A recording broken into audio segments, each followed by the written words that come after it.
নমস্কার বন্ধুরা।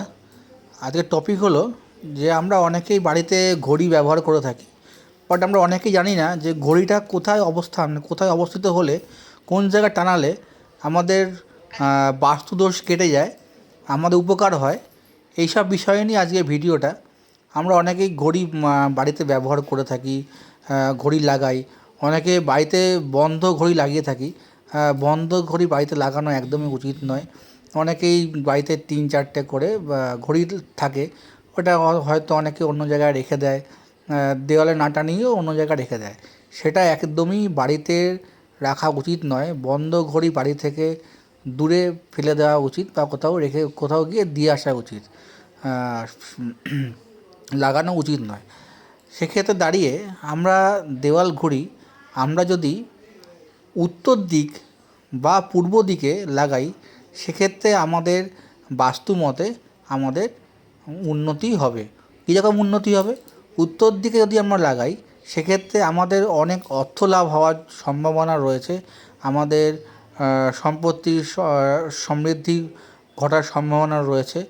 আর সেক্ষেত্রে যদি পূর্ব দিকে লাগাই, পূর্ব দিকে লাগালে ঘড়ি আমাদের যোগাযোগের যে যোগাযোগটা আমাদের বাড়ায়, যোগাযোগেরটা বাড়ায়। এই জন্য পূর্ব দিকে বা উত্তর দিকে লাগানো উচিত।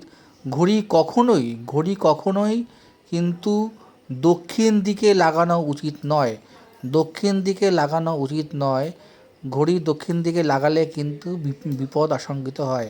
তাই ঘড়ি কখনোই দক্ষিণ দিকে লাগাবেন না, নয় উত্তর দিকে নয় পূর্ব দিকে লাগাবেন। আর যদি একান্তই না জায়গা থাকে উত্তর দিকে পূর্ব দিকে, তখন আপনি পশ্চিম দিকে লাগাতে পারেন, কিন্তু কখনোই দক্ষিণ দিকে ঘড়ি লাগাবেন না। এছাড়াও অনেকে দেখা যায় যে ঘড়ি অনেকে স্লো করে রাখে, অনেকে ফাস্ট করে রাখে, 5 মিনিট, 10 মিনিট, 15 মিনিট। সেক্ষেত্রে যারা ঘড়ি স্লো করে রাখে, তাদের জীবনে গতিশীলতা হারিয়ে যায়। তাদের জীবন আরও আস্তে আস্তে গতিময় হীনতায় ভোগে। সেক্ষেত্রে ঘড়ি কখনো স্লো করবেন না, সঠিক টাইমটা রাখার চেষ্টা করবেন।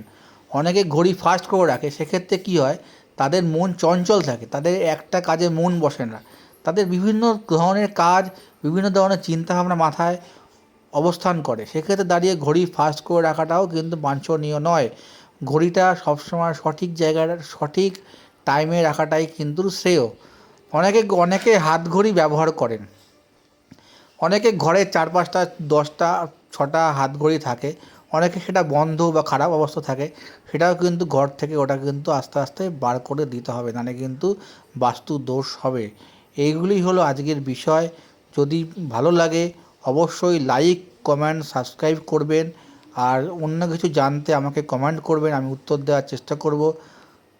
ওকে, বাই, টাটা, ভালো থাকবেন, সুস্থ থাকবেন, জয় মা তারা।